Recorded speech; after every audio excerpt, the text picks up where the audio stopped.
জামালপুরের মাদারগঞ্জে যমুনার ভাঙন তীব্র আকার ধারণ করেছে। গত এক মাসে নদীতে বিলীন হয়েছে পাকরুল গ্রামের অর্ধেক অংশ, গাছপালা আর ফসলি জমি। এখন ঝুঁকিতে রয়েছে নদী তীরবর্তী শতাধিক বসতবাড়ি ও ফসলের মাঠ। স্থানীয়দের অভিযোগ, স্থায়ী বাঁধ না থাকায় প্রতি বছরই নদী ভাঙনে নিঃস্ব হচ্ছে শত শত পরিবার। আনসারি সুমনের তথ্য ও ছবিতে প্রতিবেদন।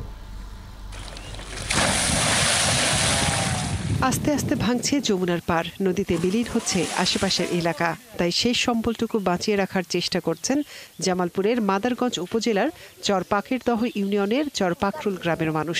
কেউ সরিয়ে নিচ্ছেন ঘরবাড়ি, কেউ বড় বড় গাছপালা কেটে সরিয়ে নেবার চেষ্টা করছেন। যমুনার পানি কমার সাথে সাথে শুরু হয়েছে তীব্র ভাঙন, আর এই ভাঙনে গত এক মাসেই নদী তীরের শত শত পরিবার নিঃস্ব হয়ে গেছে।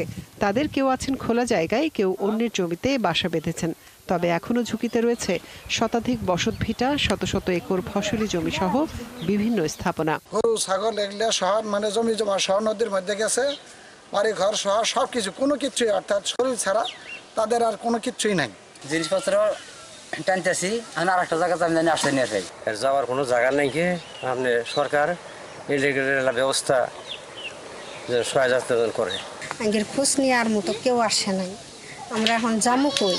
ক্ষতিগ্রস্তরা জানান, নদী পার রক্ষায় স্থায়ী বাঁধ নির্মাণ না করায় এখানকার মানুষের দুর্ভোগ কমছেই না।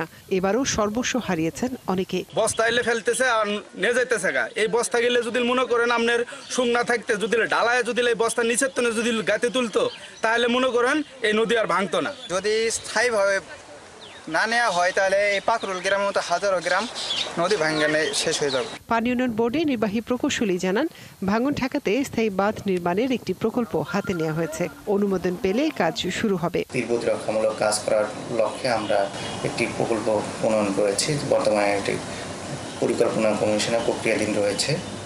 এই প্রকল্পটি অনুমোদন হলে আমরা এই এলাকার নদী ভাঙন রোধে নদীর সংরক্ষণ কাজ বাস্তবায়ন করতে পারে। দ্রুত স্থায়ী বাঁধ নির্মাণ সহ ক্ষতিগ্রস্তদের সহায়তায় সরকার প্রয়োজনীয় পদক্ষেপ নেবে, এমন আশায় আছেন নদী তীরবর্তী মানুষ। মনিরা কাজুরি, ৭১। এখন জন্ম সনদ দিয়ে খোলো বিকাশ স্টুডেন্ট অ্যাকাউন্ট। নিজের বিকাশ নিজে কর।